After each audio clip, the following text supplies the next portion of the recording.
Hello, I'm Dr. Gloria Horsley. And I'm her daughter, Dr. Heidi Horsley. Heidi and I want to welcome you to Open to Hope Conversations, the podcast. We believe that the greatest gift you can give yourself after a loss is hope, using this moment to connect with others who have not only survived but thrived. So let's get started.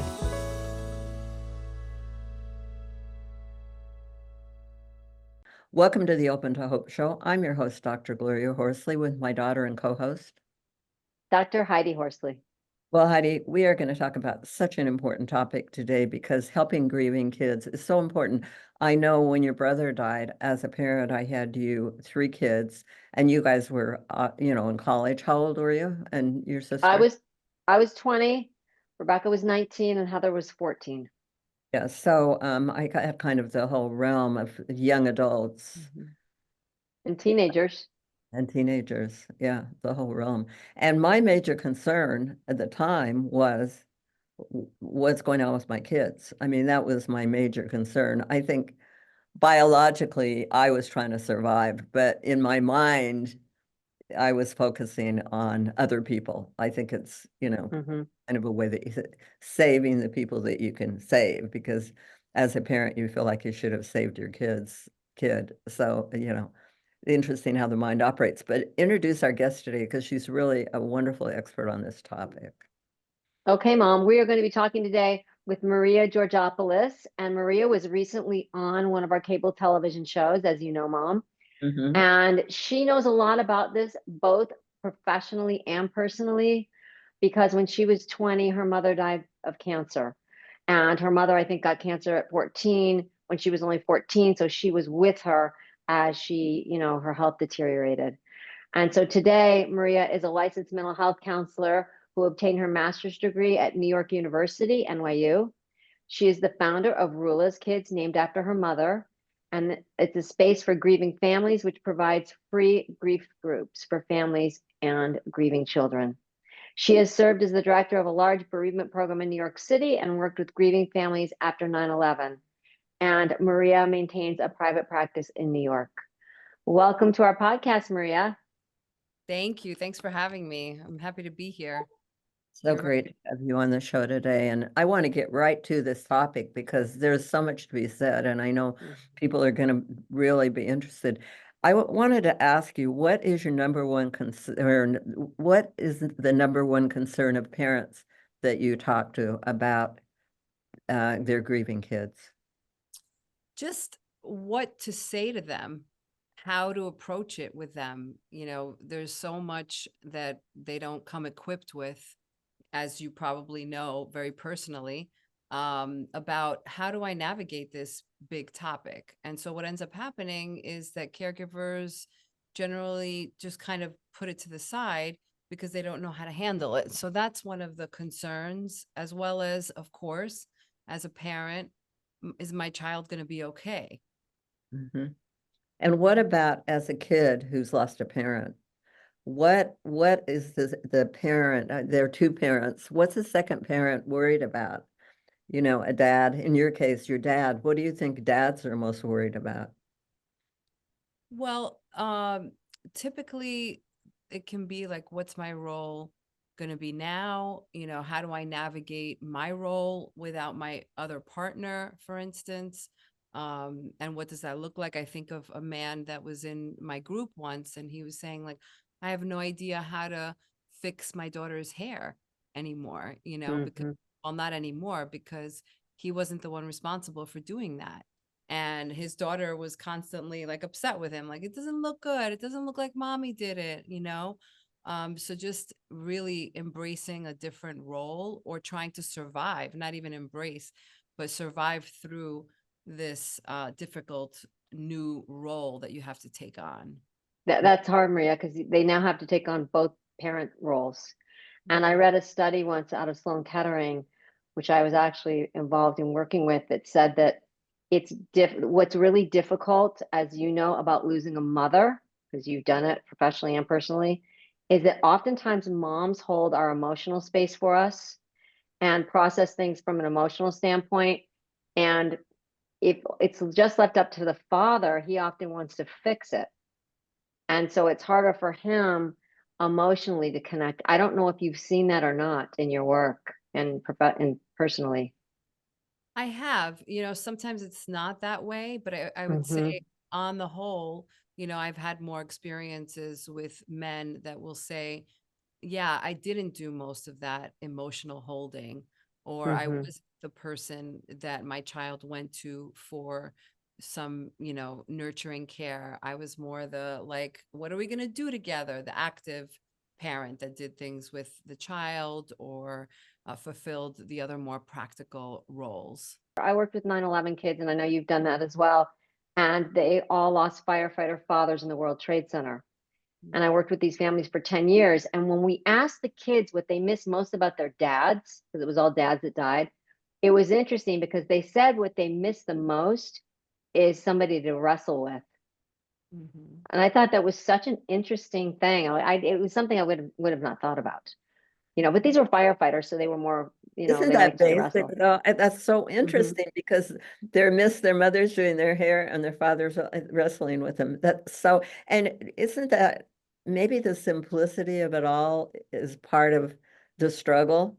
You're trying to do big things rather than looking at, these basic simplicity things at home, that can help or that you should be seeing. Well, those are actually the important things to kids, right? Like when we think about even when we facilitate our groups are based around play and art, and that's their world. So the things that they tend to remember, like I work with one little boy who's in our group, and he's like, I remember we used to have the memory that keeps coming up for him is trips to Lowe's with his father and how much fun they had together. Not only shopping for things, but he'd put him in the cart and race around Lowe's with him, Mhm. So it's those things that are simple, as you said, but also the world of children and what they're Mhm. experiencing. They're very much in the moment. One of the biggest questions my mom and I get from grieving parents is, my child isn't talking to me. I don't know if they're okay. They're not saying anything about it. They don't even want to talk about their sibling or the person that died. Mhm. What would you say to these parents? How do they connect with their kids and get them to open up and figure out if they're doing okay? Well, first, I think there's so much to say on that topic, but what I will say is first, are you bringing this up at home? Are you trying to normalize conversations around the person who died, bringing up their father, bringing up their feelings, and even bringing up your own feelings as a parent to share and open up that conversation with the kids? That's the first step, is helping them to see that you're comfortable with the topic by talking about it more at home. And the other thing is, kids process things much differently in many ways than we do as adults. So sometimes they don't want to hurt their family members by bringing it up. They already see maybe mom is crying a lot. So I don't want to contribute to that hurt. I'm not going to talk about it with her. Or they could not need a lot of time to talk about it in the beginning. They may need time to process on their own, and they digest things in bits and pieces. And so I think if you are noticing that you are bringing up the conversation of death as well as the conversation of the person who died, and you're not getting much of a response, it could be because they just need a little more time to get through it or to process in their own way in bits and pieces. Or that's also a good time to reach out for some support services, because they may not want to be talking to you about this. They might want to talk with others that they're not going to hurt as much as I might hurt mom by saying this. I also think if you get into the teenage realm that they can be talking to friends too. Of course. You don't Yeah. know who they're sharing, this information with. You said something that I think is really key. In order to talk to your kids about grief, you've got to be comfortable with talking about grief. Hmm. Hmm. You can't expect to be holding your grief in or crying constantly and then bring it up and expect them to, you got to have some space for them to be able to do it. And also giving them, remember, it's not only the verbal, but it's the nonverbals, right? Like if they get the message that this is a taboo topic, we shouldn't be talking about it, they're not going to bring it up. Or if they see that you're talking about it and you feel really nervous and you don't feel like you can discuss this, they pick that up. They pick it up a lot. And so what some of the things that I do with my clients that are parents is I practice with them in session. I recently had a woman that actually um, wanted to talk more with her child about the death, but couldn't. And I suggested a book, and she said, I just can't read it to my child. And I said, how about we read it together in session before so that you can prepare, and you can Mm. start to normalize it for yourself before you do it with your child. So practicing kind of the dialogue or what you want to say or how you want to approach this with the kids before you actually do it and practicing can be really helpful. That's great. And if you're with a professional or you go to a group or something, they can help you process the way you speak to different age groups. Because, that's certainly an issue too. If you're with younger kids compared to the teenager, it's kind of interesting. I, Well, I I, wanted I'm I'm to, also thinking that if I know after my brother died, I was very aware of how my parents were behaving. And if they got too emotional when I brought him up, I didn't want to bring him up because I didn't want to upset them and have to take care of them because they'd already been through enough losing my brother. And so I was very careful, not because I was trying to be, withhold my feelings, but because I was trying to be a good kid and not cause them any more pain. Mm-hmm. Yeah. And, also take care of yourself. right, Hmm. right. And I also think seeing this, sometimes it's so hard when the loss is so close to your heart, right? That it can be hard to see this as a teachable moment for kids too, that they're Mm. learning about the world in these moments when we include them in these conversations and we're teaching them how to be able to hold loss in their adult lives too. I was trained as a family therapist in big groups back in the day. And one of the things we always said, the bigger the stress and the bigger the loss, increase your circle rather than decrease it. People can fold in on themselves, and you don't need to do that. You need to ask for help from other people, look for groups, look for some way that you can enlarge your circle of support. Talk to family members about it, talk to people at school about it, tell your story. And that's not always easy because everyone doesn't want to hear it. But there are supportive people out there, but sometimes you have to teach people to be good grief support also. Hmm. Exactly. Yeah, that's part of the role playing too, helping caregivers answer the questions that are intrusive, right? If you're feeling like there's an intrusive question, you don't have to answer it. What can you politely say? So it's kind of like also learning new relational skills for the adults because uh, there's also the level of privacy. Like, I don't need to talk about every aspect of what happened to people that I don't want to, or I don't need to Hmm. discuss this in spaces where I don't feel safe and comfortable. Sometimes people can ask really kind of intrusive questions unknowingly, of course, most of the time in public settings or very inappropriate places where people just are trying to leave their grief, to the side a little bit. And then knowing how to respond to situations like that and setting boundaries can be really helpful for caregivers. Mhm. I like that. I like that for kids and caregivers, learning how to set boundaries, learning how not, just to have to disclose everything. I mean, I think a lot of people are very curious about how they died. And sometimes they want details when we're not in places and kids are not in places where they want to go into that story. Like you said, if they're in school or whatever, if they're in public, maybe they don't want to talk about how they died. They're a locker getting their books for a test. Yeah. Exactly. Exactly. Yeah. Right. Or there's more stigmatized losses too. And Hmm. they're afraid they'll get bullied or they'll be othered, like what was wrong with your father? Your father was a loser. He did drugs.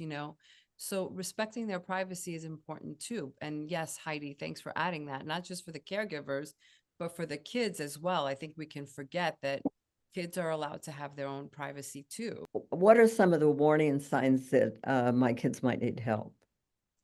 Well, I think, because grief affects us all differently, it's good for some kids, it can look like a withdrawal, in general that wasn't there before. So I say any change in behavior, for some kids, it's the opposite. Like they never had behavior issues, let's say at school or at home. And now you're starting to see some behavioral issues at home or at school, dropping grades, that's a big one. Or in the opposite way too, all of a sudden, like all they want to do is their schoolwork. This tends to happen a lot with the teens, that they might fall into one category or another, that before they weren't that interested. And now it's like all about school, all about my assignments, and I'm not, engaging with the outside world at all. So those are some of the things to look at. Also, is the child asking for some support? Because some kids actually do ask for some support. They'll say, this feels big. Or even if they don't have that language, they might be saying, I'm sad a lot, or I'm angry a lot. Or are there other kids like me? If they're asking some of those questions, you might want to talk to someone about seeing if the kids would be, would benefit from some bereavement support. Mhm. Well, tell us where I could get some bereavement support. How would you suggest I go about it if I feel like my kid needs some help? What would you suggest? Well, I think for everybody in different cities, some cities are more rural than others. My first suggestion is call your local hospice if you have a local hospice, because usually, even if they don't, many hospices have and offer bereavement support that's not only for the patients of their facility, but even if they don't have that they offer, they usually will know what grief support services are in the area. That's a good first step. You can also, there are doctors' offices that have that knowledge. I've had several doctors call me actually and say, I'm just double checking that you work in grief and bereavement, because I want to put this on my resource list. So sometimes your pediatrician, can be really helpful.